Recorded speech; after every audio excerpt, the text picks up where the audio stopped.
You're listening to Albanese Community Radio 100.9 FM. The time is 21 minutes to 10. And I have a gentleman on the phone who is a man of song, a man of television, a man of stage, and song first. He's a play school man. I'm saying good morning to John Waters. Good morning, John. Good morning, Ken. Where are we talking to you? In Sydney, isn't it? Yes, I'm in Sydney at the moment, spending a bit of my time at home, which is rare just now. I'm touring with Looking Through a Glass Onion, and I'm also shooting television mini-series or a little deli movie down in Melbourne. So back and forth and hither and yon. Uh-huh. And have you finished your latest one of Offspring? Yeah, this season 3 of Offspring is finished shooting. It's on air now, and it's a lot of fun. It's a great gig. I'm very happy with that one. In the past, I've not been able to see a lot of evening television. I've only ever seen that show once or twice, but I've picked up you're the rather malfunctioning father. Yes, it's a kind of dysfunctional family all round, really. But I think the thing is that there's this family love that is actually a bond between all the family members, despite the fact that they're rather eccentric in their own particular ways. And there's a lot of good humour and a lot of things that people can relate to in this series. I think. Okay. Well, we want to be talking about the glass onion. What exactly is a glass onion? Yes. This is the show that I devised, which a long while ago. Yeah, 20 years ago now when I first did it, and it features the music of John Lennon and a monologue that I wrote to string the songs together and imagined thoughts of John Lennon. They're really my thoughts, things that I think he might have said that I've written as coming from him. So it's my own little project. It's been a great little vehicle over the years, and it's hit a chord with people, and it's turned out to be incredibly popular. I'm very happy to say, and we've toured a lot with this show, and it's tailor-made for touring.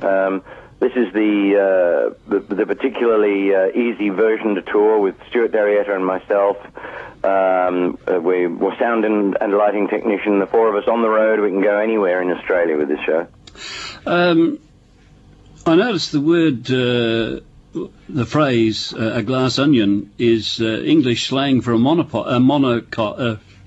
that single glass thing people wear on their eye. Monocle. Monocle. That's it, monocle. Well, that's extraordinary. I've never actually heard that definition of it before. Well, when you look at the name that you've given it, you can see a sort of double meaning, looking through a glass onion. Yes, well, you see, John Lennon wrote the song, Looking Through a Glass Onion, or the song is merely titled Glass Onion, and it's on the Beatles' Double White album, and I chose it as a title because it's in a sense, it's like what you're saying. It's looking at John Lennon, but not in complete clarity, looking through a lens of some kind, and the song was his little tongue-in-cheek reflection on the Beatles era, and I thought it made a good title for the show. You're a 10-pound pom. Yes, I am, yeah. And you came out alone, did you? Sorry? You came out alone by yourself? Yes, I did, yeah. I was 19 going on 20, came out, and I really basically intended to stay for the 2 years, maybe go back to England. It turned into 3 years, and I went back, but I realized that I'd found a place that I got on with very well, and I came back again. So yeah, you certainly were a happy wanderer. You did France and Europe and so forth. Yeah, well, I was one of 5 kids in a family in South London. We weren't an unhappy family, but I always left mainly, but just through this kind of wanderlust, and I always knew that I had a big family to go back to, this particular travel, of course, coming to Australia, is something that took me away for a long time, and it became my new home. Now, a lot of people would associate you more with the drama side of things, like with your 18 years in play school. My children grew up with you as a mentor of some sort. Yeah, well, that's a responsibility you've got. I mean, play school was a part-time job in between the television series and the movies that I was doing. When you were rested. But it was a great thing. It became more than just that to me. It became kind of important when I realized that, you know, all these children were growing up. They're now adults, and they have me as a part of the influence of their childhood. That's a nice thought. So we normally associate you with drama, but obviously, from what I've been able to read, your first love was always music. Well, I was a musician and singer in bands to begin with, so that was what I started out as, and I was in Hair, the musical, as a singer, and it involved some acting as well, and I was persuaded that I displayed some talent, and I should go along and try out for film and television work, and so I did, and it fell into place for me. So I faced, I suppose, a sort of fork in the road, but what I've done later in life is bring those elements of me back together so that I can have a vehicle to tour with, like Looking Through a Glass Onion, which puts all of what I do together in one show. I noticed you were in Jesus Christ Superstar. What part did you play in that? I played Pontius Pilate, a very, very pyrotechnic role, and I was in the arena touring company of 1991, and that was pretty extraordinary experience. 92, I think it was. It's a pretty dramatic role. I'm asking this because right at the moment here in Albany, the local light opera company is putting on Jesus Christ Superstar, and you come a day too late to... damn, no, I wish I could have seen it. That would have been nice. You arrive on the Sunday, and I think the final show's on the Saturday. Yeah, well, I love that piece. I think Andrew Lloyd Webber did his best work when he was working with Tim Rice and using rock bands along with the orchestras in his little rock operas, as we called them in those days. And, yeah, it's a good show. I was reading a little bit about John Lennon, and he was a bit of a ratbag and reprobate in his school days. Yes, I think he was a rebellious kid. That's how it looks anyway. And I suppose, you know, he saw it as his function to be rebellious all through his life and not just accept everything. But he was a very gifted songwriter and singer, and so he had some imagery in his songs which the ordinary songwriter finds hard to capture, and it seemed to come easily to him. But it was always just taking another view of something and looking at it from a slightly different angle, and I suppose he had a bit of a disdain for authority when he was a kid. He was angry because he was abandoned by both his parents at a very small age, and I think that has played a big part in shaping who he was. He had a lot of anger to work through. Evidently, Brian Epstein had problems getting him to conform to whatever was required for the day. Yes, I think the ideas were different. Lennon didn't want to be a nice, neatly packaged pop group, but of course Epstein persuaded him that that's where the future and the record contracts and, of course, the money lay. And I'm sure they appreciated the fact that they had this great success, but by the same token, it was more than any of them had bargained for, because the Beatles weren't just successful. They were a true phenomenon, and it wasn't just the music. It was the way people felt that their lives were changing in the 1960s, and they were on the front page of the newspaper every day for a good couple of years at the height of Beatlemania, and that was just kind of crazy. But as Lennon has said, very over the top and unnecessary for just basically a bunch of teddy boys in a rock and roll band, but that was society that did it, and it was what people wanted at the time, I think.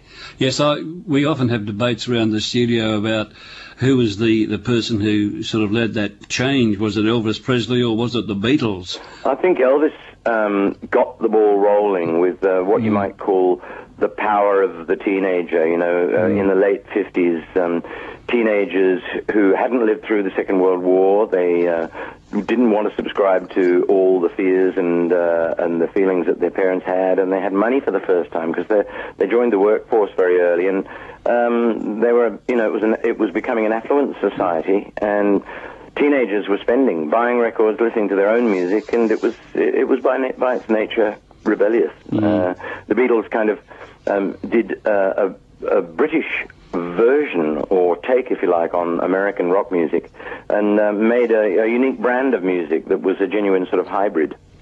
I noticed one of the disrupting things that Lennon did in one of his art classes. They had a nude model out the front for drawing, and he went and sat on a lap. Yes. Well, I think I might have done the same. But I tell you, one thing as you get on in years, sometimes you realise that sometimes these people who have a lot to offer in later life, in their younger life, they've been somewhat non-conforming. Yes, I think that's what gives them a free-thinking spirit and a different way of looking at things, and that certainly came out in John Lennon. Yeah, I'm always wary about wanting someone who shows this non-conforming, always wary about wanting to make them conform, because you might be suppressing something. Yeah, I think you might be, putting a lid on some kind of talent, and that certainly proved to be the case with Lennon. Now, when you're on stage, is there going to be much of John Lennon, or is it going to be John Waters bringing some of John Lennon's stuff forward? Yeah, I think the latter, really. I mean, I always designed this show to be me on the stage. I don't dress up to look like John Lennon with little glasses or anything like that. I've written the monologue, so it's a lot of it is really my thoughts on the whole era. I've been inspired by things that Lennon thought and was reported to have said, but it's a strange piece. It's not history, and it's not a total tribute act. I didn't want to be a Lennon version of an Elvis impersonator, and I think I've managed to achieve that. The feeling that, I'm saying to the audience, this is my interpretation, that the real John Lennon, we'll never see him because, sadly, he's no longer with us. But, I've got just my take on him and my thoughts about him. Plus, I'm singing some of his greatest songs. And you can sort of make up your own mind as to how it affects you. And a lot of people get quite moved by my stirring of certain memories and also portraying a picture of a man who it was sad to lose. He was only 40, and he died tragically at the hands of a lunatic with a gun in New York City. And, I think we lost a lot when that occurred. I should have, before I came on air, this has come up very quickly. We only sort of found out last night that we were going to be talking to you. I usually try and find out how your ticket sales are going down here. Have you heard any word? You probably hadn't over there. We get these ticket sales reports. Haven't actually looked at the Albany figures since a while ago, but I can say that there are tickets available. So I'd love to fill the venue in Albany. It's a one-off. It's the only time. We've never been to Albany before, and we do try and get to all corners of Australia with this show. As I said, it's my way of going to meet Australian people everywhere, is to have a tour, a show that I can move around, and so I can sing from a supper. I can say, right, I've come to enjoy your town, and in return for your hospitality, I'm going to do a show. So it's a kind of nice way to exist. And we have a brand new, 12-month-old entertainment centre. So I believe, and I'm looking forward to getting there and playing in it. It's a great new thing in a lot of regional areas of Australia that we have these venues, and the more we support these venues and the locals support it, the more acts will come and perform there. Well, that's already been borne out. We had Petula Clark a little while ago, and this was her last performance in Australia. She went from here back to Switzerland, but she made the comment from the stage that she thought it was a very good venue, and I don't think she was just sort of buttering us up. Oh no, she's got no need to do that, she'd be honest. Yeah, and that's what I felt, and she gave it a good rap. So we hope that when you come here, you'll if it's all sold out, you'll have just over 600 people there cheering you on. That would be lovely. We'll have a good party. Okay, John. Well, thanks, John. Just to let people know that you'll be here on Sunday, the 27th of May, down at the Albany Entertainment Centre, and you can go down there and book your tickets. And as John has said, there's probably quite a few seats left, so don't miss out. So thank you very much, John, for your time this morning, and we wish you well down here in Albany in May. Thank you, Ken. I appreciate all your help. Cheers. Bye-bye. Bye.